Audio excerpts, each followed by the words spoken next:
Keegan Matheson with MLB.com. I'm curious about your experience in free agency. What were you expecting going into this process, and what was it actually like for you? Oh boy, what was I expecting? We were trying to get a year or two, 1 year or 2 year deal, and just kind of had to be realistic with how teams would view me. And most were talking about a 1 year deal, and that was okay with me. And then once I realized that was probably what was going to happen, then we went from there, and had just a few teams that were reaching out early on that had serious interest. A lot of teams checked in, but no other team gave me more attention than the Blue Jays from the start. And ultimately, I signed where I wanted to end up. And me and my family are thrilled. I'm so happy. And I said a little bit earlier today, as a player, you just want to feel wanted. And no other team seemed to want me more than the Blue Jays. And that appealed to me so much, and they make me felt loved right from the start, and they killed it with their Zoom call to me. So like I said, I ultimately ended up where I wanted to, the team that wanted me the most. And I'm so excited to go to Toronto and play. And when you talk about feeling wanted and how those talks went, what was it specifically, whether it be how they view you as a player, your role? What was it that really grabbed onto you? Yeah, they mentioned to me they love watching me from the other side, and they said if I wasn't a Ray, I probably would have been a Blue Jay. It's just hard to make trades in the division. So they mentioned that to me, and as you always wonder who likes you, what other teams like you, and I was locked up for so long, and finally in free agency I got a better sense of what teams like me. And yeah, and when it came to role, they said they want me to play pretty much every day. They want me manning center field out there, getting my rest when I need to, but there were no platoon talks or anything like that. It seems like it's my job to lose, I guess you could say, and I'm going to do everything in my power to go out there and play Gold Glove caliber defense and do what I can offensively to just be a nice compliment to an already great offensive team. I got a lot left more in the tank, and that's what I'm working on right now. But opportunity wise, no other team was talking anywhere near the Blue Jays. And I want to be an everyday player. That's what I've been working for ever since my rehab has started early August. And I'm going to go out there and try to make Ross Atkins look like a genius. I'm going to do everything in my power to make him proud of my signing. And I'm going to dedicate myself like I never have before to this team, this organization, and be the best version of myself I can. So hopefully I can go out there and prove that. I appreciate it, Kevin. Thank you. Thank you. You're up, Arden. Hey, Kevin. Arden Zwelling with Sportsnet. You obviously had the hip procedure this summer. I'm just curious if you can update us on where you're at in terms of your recovery from that. I feel phenomenal. I think I'm 22 weeks out post-surgery, and throughout this whole rehab process, I feel like I've been ahead of schedule or feel better than what I originally expected. So right now, I'd say I'm probably around probably 90%. I mean, I'm running, I'm doing everything, and it's just about, just training my body to move at an optimum level. And I'm very close to that. But I'm hitting, I'm throwing, I'm doing absolutely everything. And I know I'm very close right now, but especially come spring training, the regular season, I'll be ready to roll, and I'm ready to run around and make a lot of great things happen. And after you had that procedure, you mentioned on Twitter that you'd been dealing with the hip issue for a year and a half. I'm just curious if you can give us any insight into when it started, what it was like trying to play through that, and just how much it kind of impacted you over the last 18 months. Yeah, I found out January 3rd, 2021, that my labrum was torn. I went and ran one day, and I'm like, man, my hip, something just doesn't feel right. It wasn't anything out of the ordinary. I was already doing a bunch of stuff. And one day I was just like, my hip it's like jammed. It's locked up.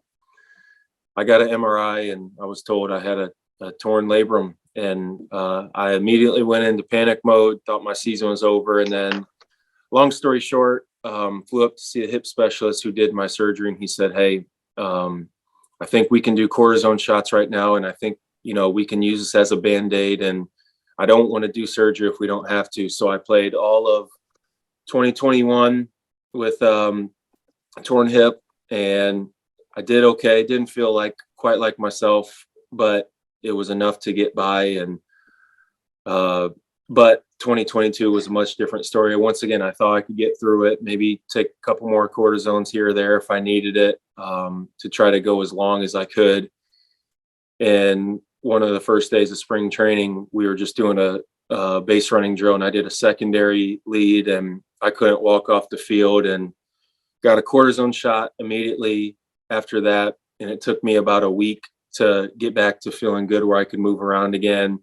But ever since that moment, it was an uphill battle like I did not suspect whatsoever. And last year, everything from the start of the season to when I ended my season July 9th, I didn't have the product on that field like I've been used to my whole career. I could tell from a defensive standpoint, my speed, explosiveness, hitting, I had a shredded labrum, and I just, once again, was going as long as I could. And it just got to the point where I couldn't withstand it anymore. And I felt guilty what I was putting my body through. And I knew surgery was what was needed. And, this new labrum has pumped so much life back into me. But 2021, 2022, with what I put my body through, trying to get ready, be a speed guy. I mean, doing all the things I had to do to try to keep my game at a top level was the hardest thing I ever had to do, and very mentally draining. But once again, here I am with a new hip, pump life into me. I'm so happy now. I'm ready to go, and I'm ready to prove these guys that I'm healthy and I can stay on that field the full season. All right. Thanks for taking us through that, man. Appreciate it. Okay, Caitlin. Hi, Kevin. Caitlin McGrath here with The Athletic. Nice to meet you. I'm wondering, obviously, you're really familiar with the American League East, and you've seen these Blue Jays up front a lot. What makes them such an exciting group for you to join? I've always been a fan from the other side. They have so much talent over there. A lot of personalities that I've always felt like I would mesh really well with. But just watch it, George Springer, Bo Bichette, Vlad, the pitching staff that they've added, so many things to get excited about, that when they reached out early and showed the interest they had, it got me excited very soon, or very early into it. And I'm sitting here, picturing myself playing center field at Rogers Center, a place where I love to play. I love to hit there. I love run around there as well. But the players, the coaches, they always seem like they have a ton of fun. I've heard great things about them. And, that was all thoughts flowing in my head throughout this whole process while they were talking to me. And it just got to the point where I'm like, man, let's get something done. I'm ready to commit here. I'm ready to sign. I want to be a part of this. And I think I can help them guys a lot. And I know I can learn a ton from them as well. So I cannot wait to get to work and meet all these guys and make 2023 the best year possible. I'm curious too. I think you're a Tampa-based guy. I wondered how the Blue Jays being based in Dunedin and having that facility, that pretty brand new facility, may have contributed to your decision as well. Very much so. Staying at my own house for another 2 months, being around my family, and just being able to drive 35 minutes to the complex. I've never had that luxury before, besides driving to the season. That's a great thing. But for spring training now, to have my home base here and be able to do that, I'll be able to, be comfortable in my own home. And I feel like it'll make the transition to meeting everyone and getting to know all the names and using all the amenities at that beautiful facility. I plan on using it to my advantage. And what a dream. I've had so many convenient circumstances that have happened throughout my whole career. And this is just another one where, once again, I just get to make a 35-minute drive. I'm at the spring training facility. I know the area already. And for me, that's comforting for me. And to be around my family a little bit longer without having to leave for spring is an awesome thing. So that definitely spoke to me. And I'm thrilled about that. Awesome. Thank you very much, Kevin. Thank you. You're up, Mitch. Hey, Kevin, nice to meet you. Mitch Bannon from Sports Illustrated. I was just wondering, you've played a while for the Rays. Have you given thought about what it's going to be like putting a different uniform on? Yeah, it hasn't. I mean, I've put a lot of thought into that here and there. I don't think it's still fully settled in yet, but this is a new journey. This is a new adventure for me, and I'm just so excited to show a different group of guys what I have to offer. That's what I'm probably most excited about. Once again, watching these guys from the opposition has been so fun, and for me to be a part of that and wear Toronto across my chest, I'd be lying if I said I wasn't excited. I can't wait. I can't wait to play for a country essentially, and I love playing on the biggest stage when the lights are the brightest. And I know with the talent in that clubhouse that will bring to the table each and every day, we can win a lot of ball games and make a lot of great things happen. And we'll see how we mesh with each other. But I have all the confidence in the world that it's going to be a great fit for all parties. And putting on a different shade of blue will be a great thing as well. I think it'll complement my eyes a little bit, and it'll be great. And you mentioned you liked playing in Toronto, and obviously you played a ton in Toronto in your career. Do you have any specific memories about your time playing in Toronto that kind of stick out? I always knew Rogers Center was my place to get locked in. It felt like if I was struggling, I always felt like every time I came to Toronto, I've always seen the ball really well there, and their pitchers have done a much better job with me the last probably 3 years compared to the first 5 or 6. I knew when I went there, it was going to be a good weekend or a good series. And still to this day, though, I see the ball so well there. I'm really excited to play 81 games a year there with, my numbers there and how I've hit there. And I love running around on that turf and making plays. I know the wall. I know the plexiglass where the scoreboard's in right center. I know it all too well. I'm very familiar with it. And it'll be nice to have those fans cheering for me out there now. They've always been a rowdy group out there in center field, and I'm excited to be on the same side with them. And I hope to make a ton of plays where people can be very excited about. Thanks, Kevin. Go to Shy. Hey, Kevin, Shai Davidi from Sportsnet here. I'm curious, obviously watching the Blue Jays and competing against them for so long, as you've kind of seen their game, how do you feel, what elements of your game do you think will most complement the group that exists here already?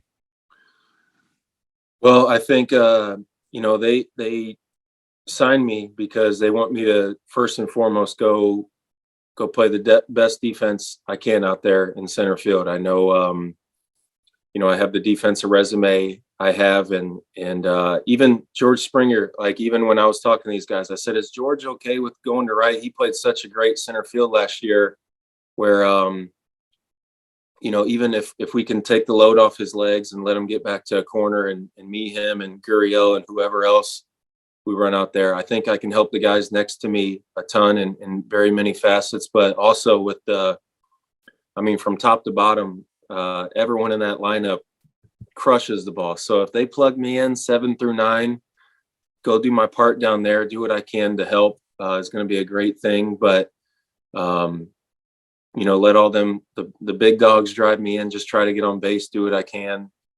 But especially from like a defensive point, I think, I'm a game changer out there. And now that my legs are feeling so much better, I know I can get back to my form that I was before.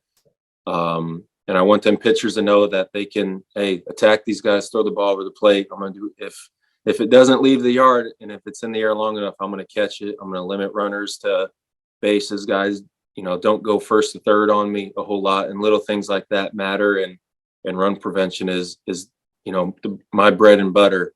So defensively, I think it's going to help a ton. But like I said, offensively, we got so much firepower in there 1 through 9, where if I just do my part, get on base, and anything I do from there will be like a bonus type of thing. It'll be an easy transition for me, but touching base on that as well, I haven't scratched the surface with my offensive potential yet. And now that I'm getting a better idea of what I want to do and a little bit healthier, I think I'm going to have a great year offensively, and I'm really excited to prove that. I like my approach. I like my plan and my game prep before each and every game, how pitchers want to pitch me, but I know I can learn a lot from all these young, great hitters they have and guys who've been there, done that. And I think they can help me offensively. And if I take my game up a couple levels offensively, watch out, I can be that much more dangerous. And once again, I'm working on that, and I'm going to do everything in my power to back up what I'm saying.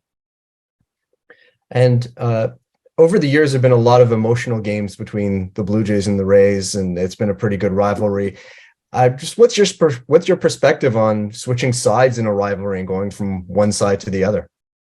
Yeah, it'll be different, but at the same time, I know what I signed up for. I'm here to join the Toronto Blue Jays, and I'm here to dedicate myself to them, and I'm going to do everything in my power to whoop up on the Rays, for how as weird as that is right now. But that was something that appealed to me too. I was excited to stay in the division and be able to play those guys, and play at the Trop and play against them at the Rogers Center. It's been such a fun battle over the years, and I continue. I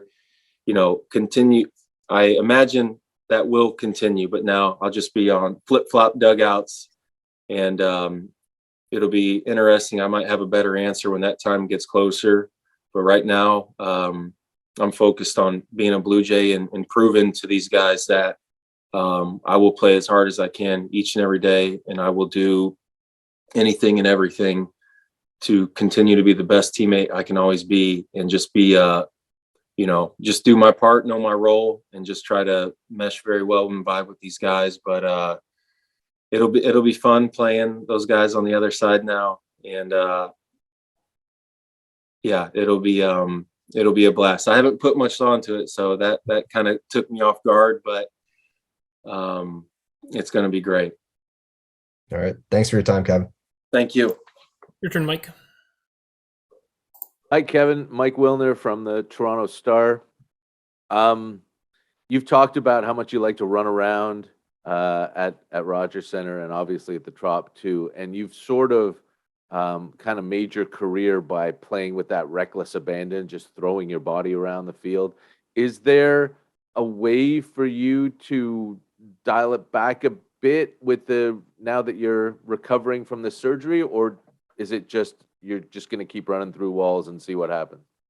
Well, I know one speed, and with that being said, I know I need to do a better job of doing what I can to stay on the field. But if just to give you a baseball recap, I got drafted because of the way I played.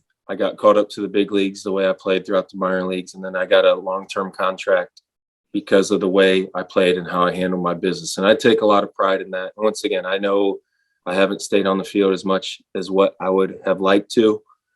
But you live and you learn, and you learn from certain things throughout my career. And I'm still going to play all out 100%. Now I know when to be aggressive, and I know when not to. And I think people always think that I'm bouncing off walls and all that, crushing these things. I say, hey, watch the tape. I'm gracefully hitting them, and I'm making plays. I know my surroundings. I know what I need to do, but I hit a ball up the middle for a single. I'm busting out the gate like it's a double every time. And 97% of the time I have to go back to first, but I might catch an outfielder slipping, and I might, make it a hustle double, something like that. That is what I know. That is what I love to do. It makes the team better, but ultimately the team is better when I'm on the field, and I'm going to do everything in my power to pick and choose my times when to,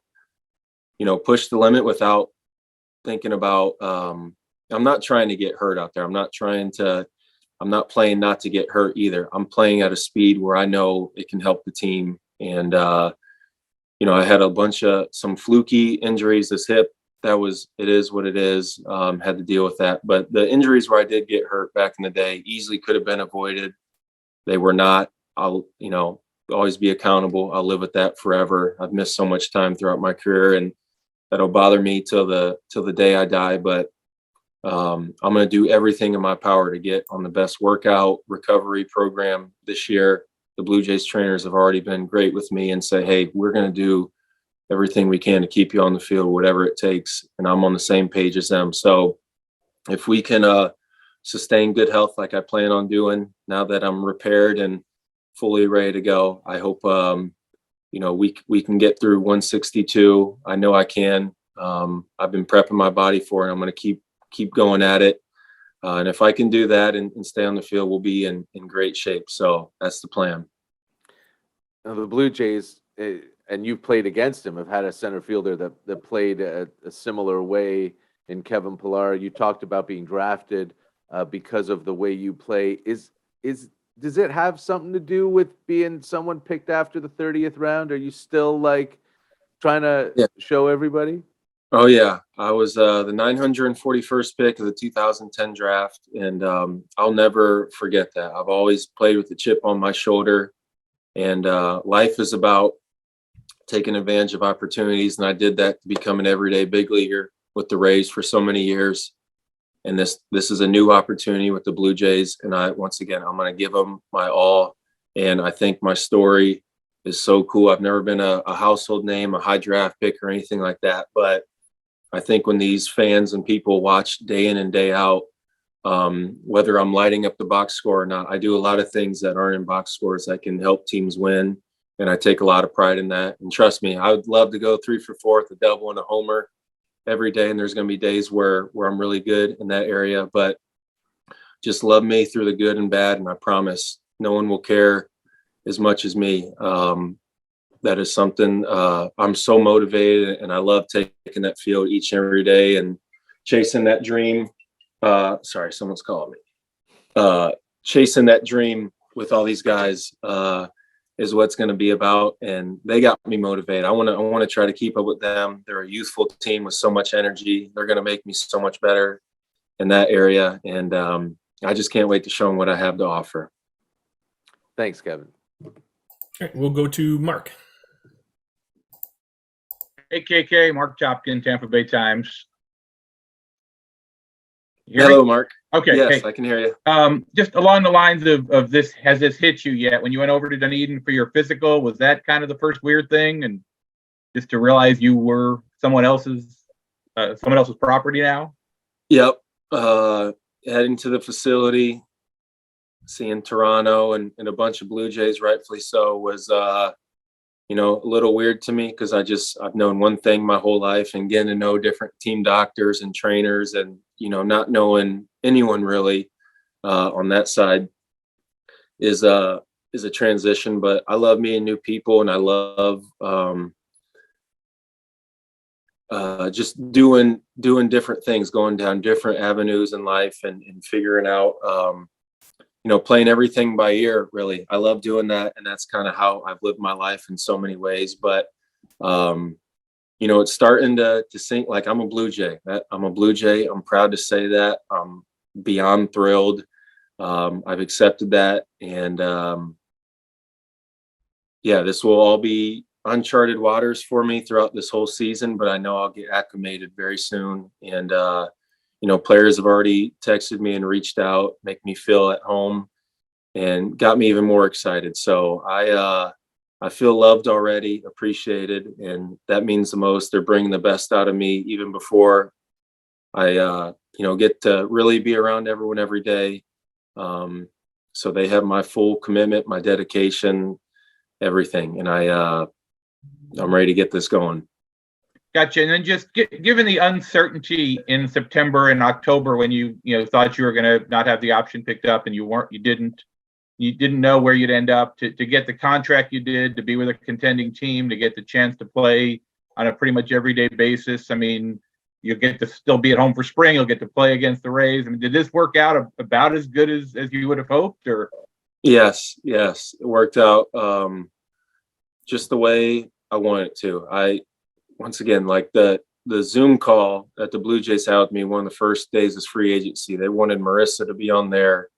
And they had so many people on there that were just so excited about talking to us, and that the feeling was mutual. I mean, by the end of that, I was blown away, and it was their job to lose, in a sense. I was going to need to be blown out of the water by some other team, but once again, the opportunity to play every day, such a fun, exciting team, a place I already know. They were speaking my language, and everything sounded perfect. And as the process went along, I knew this is where I wanted to be, with that group of guys for that city. And I'm so proud to be a part of it already. This is the early stages, and just get better as time moves on. Thank you. Okay, we'll wrap things up here with Rob. Hey, Kevin, Rob Longley from the Toronto Sun. You alluded to it with Mark. You've been in touch with some of your new teammates. What has the response been like, and maybe who are some of the guys that you've been in touch with already? Matt Chapman reached out to me the other night. Danny Jansen reached out last week at some point, and I was texting these guys to say, well, it's not official yet. We got to pass everything, and once that goes through, hopefully we can get the pen to the paper and make this official. But a few guys, a bunch of the trainers, coaches have all reached out and went out of their way for me. So I'm not surprised by that by any means. And, maybe I'll hear from more guys as time goes on, but I'm ready to get to that facility. And I know there's guys working out there right now. So I'm going to show face there as much as I can now leading up to spring training, so I can just get acclimated with everything. But I already feel like a part of the group. And once again, I think the guys are going to love me and what I have to offer, the energy I can bring, and how much fun I like to have. I like to win. I like to pop champagne. I like to celebrate after games. And they sent me a recruitment video, and they kind of showed me the day in and day out what they got going on during the season. And it looked like so much fun to be a part of. So I cannot wait to get it going. I know I keep saying that over and over, but these guys have pumped so much life into me, and I'm ready to give them everything I got. The rebuilt hip is going to help you in a lot of ways, obviously, but how do you think it might help you at the plate?